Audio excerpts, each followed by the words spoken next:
আসসালামু আলাইকুম hello viewers, সবাই কেমন আছেন?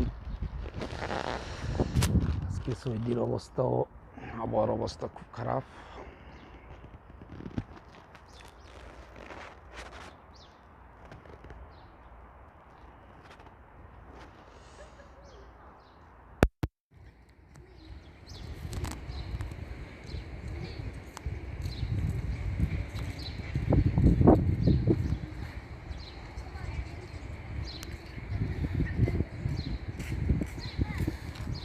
এমন আবহাওয়া মনে হইতেছে বৃষ্টি, এমন আবহাওয়া দেশে হইলে খুব মন খারাপ হইতে বৃষ্টি আসবে, আর এখানে সৌদিতে এরকম আবহাওয়া হলে মনটা আনন্দ হয় বৃষ্টি আসবে, কিন্তু বৃষ্টি আসে না। আকাশে মেঘলা হয়, বৃষ্টি কম আসে।